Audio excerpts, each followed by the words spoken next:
My name is Lorianne Kellaway. You know, we were sort of blessed with having artists in the family on both sides. We have my grandmother who made a living with her art. She exhibited her art in the late 30s, probably starting around 1938 on up to maybe the mid 1950s, which is really saying something that she was selling art during World War II when nobody could sell anything. You know, what's interesting as an artist, I think she played around with a lot of different mediums. I think I'm attracted mostly with her watercolor paintings, although she painted many oils and, you know, even chalk and charcoal. But I think what hangs on our walls in our homes is her watercolor work. It's beautiful to me. Well, I'm not really sure when it happened, but there was some type of accident for her, and I believe it would have been in her early 20s. She was married, and she went a little crazy. She was mentally ill, and they're not sure when that started. She was on a bike ride at a park in Seattle, where she grew up, and she hit a tree.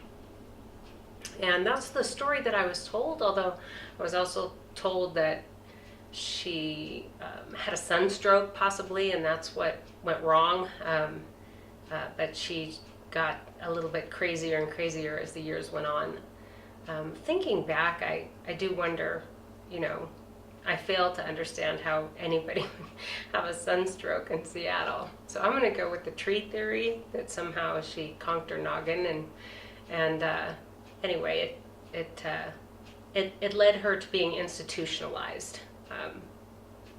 I remember the story my mother told of coming home after school and walking into a house that was completely toilet papered on the inside of the house, completely.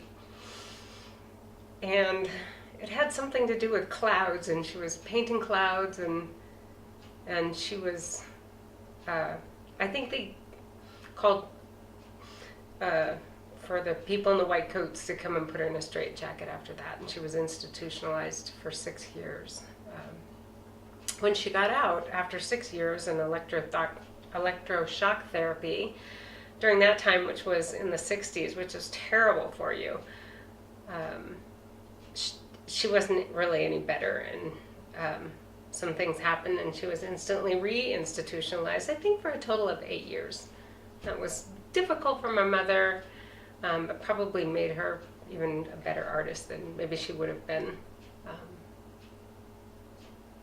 I know that she had a lot of art. She was able to completely lose herself in the scenes that she was painting. And I think that's where the toilet paper story comes from. To her, that was clouds. It wasn't just toilet paper around the house. She really believed she was in clouds. And I think that helped her really lose herself on canvas. You know, one time I was ordered by my mother to take her a pillow, and so when I went to give her a pillow, she said she didn't sleep with a pillow. And anyway, there was an argument. I was caught in between between the two. And anyway, when she wouldn't take the pillow, I remember calling her crazy, and I just remember thinking she got so upset, and yet the whole family knew she was crazy, so I certainly didn't understand why I was in trouble. Now looking back, I realize how insensitive that was.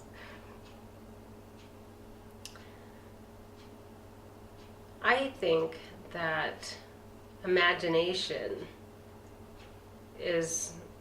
helps in really producing art that's memorable and makes it through time. And I think that the stronger your imagination, the more nutty you can seem as a person on the outside to other people. And so I do believe that, you know, I think good fine art comes from people who are a little nutty, and I think that's because they have such a vivid imagination.